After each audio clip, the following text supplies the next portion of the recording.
Today I have a crystal harp tuned to 442, and some of these tubes got broken for whatever reason. So what I'm going to do is got some bubble wrap. I'm going to put this under each tube, and I'll have to take the string off, from here and go all the way down to the end, and then on the other side do the same thing. So I got to take all the tubes off, and then I've got 4 new tubes over here. So this thing's from Canada. I don't think it's made in the United States.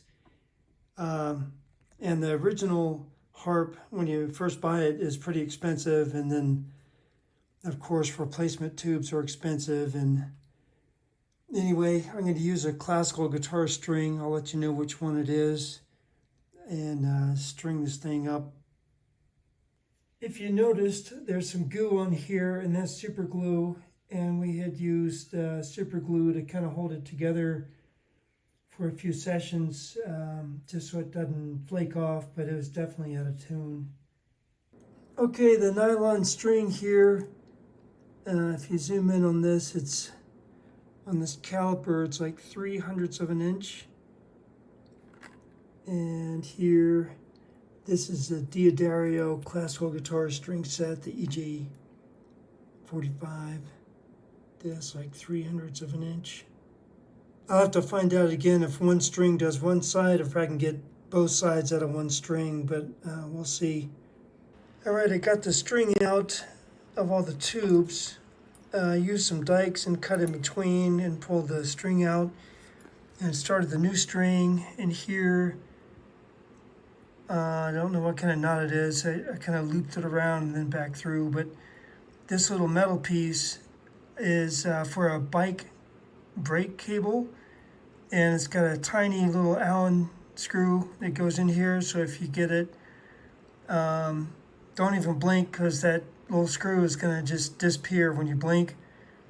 So be looking at it and keep them together, and then tighten it a little bit. I'm going to tighten it later to snug it up.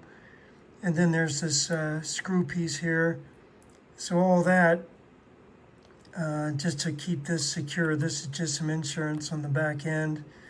So it's got 3 pieces to get it locked down. So now I'm going to feed the string through each of these tubes.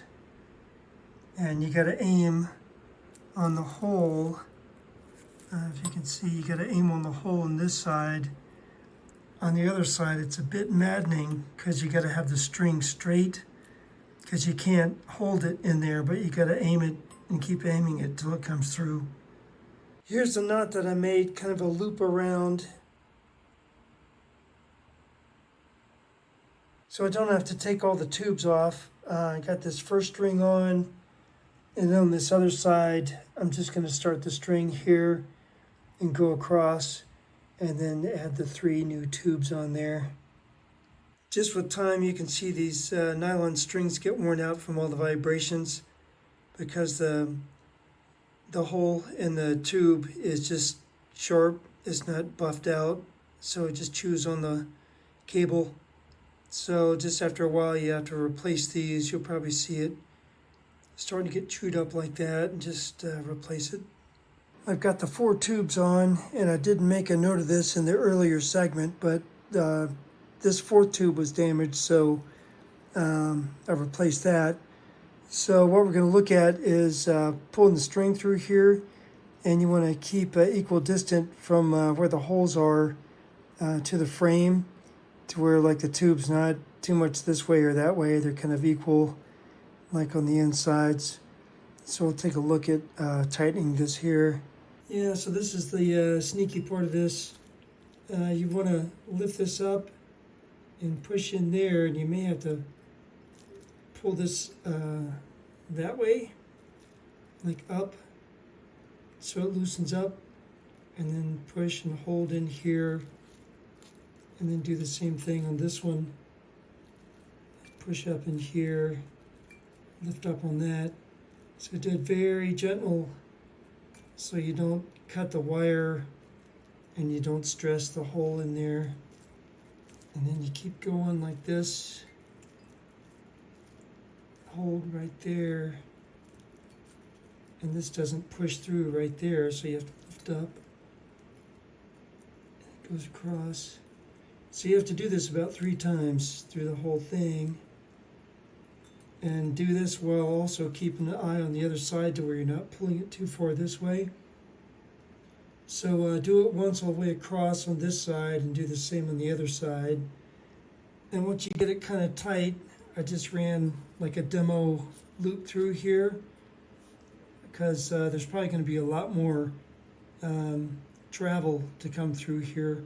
So I just looped it around and sent it through once just to keep some tension on it when I'm going through. Then when I'm right near the end, I'll probably like spin it and loop it through and then loop it back through again the opposite way. All right, I went through this side and then that side, the other side of here, about 5 or maybe 6 times. Just bring these up to snug. And you don't want to tighten this. Just let it flop a little bit when you're tightening, because if you tighten it, like start cranking on it, it might crack this edge right here. So I've got these to where they're kind of levitating off the bubble wrap. So I'm going to take the bubble wrap off and do kind of the fine tensioning and dial it in. Sorry for all the white noise in the video, y'all. I've had the fan on, but I got these snugged up pretty good.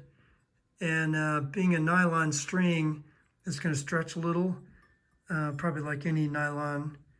It's a classical guitar string, so I'll check it in about a week.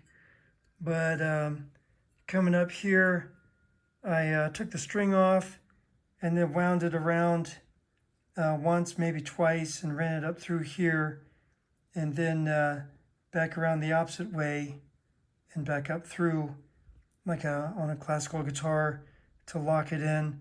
So I did that on the other side, and I'm going to go one more time through here and take out the slack there, and that should do it. Just like new.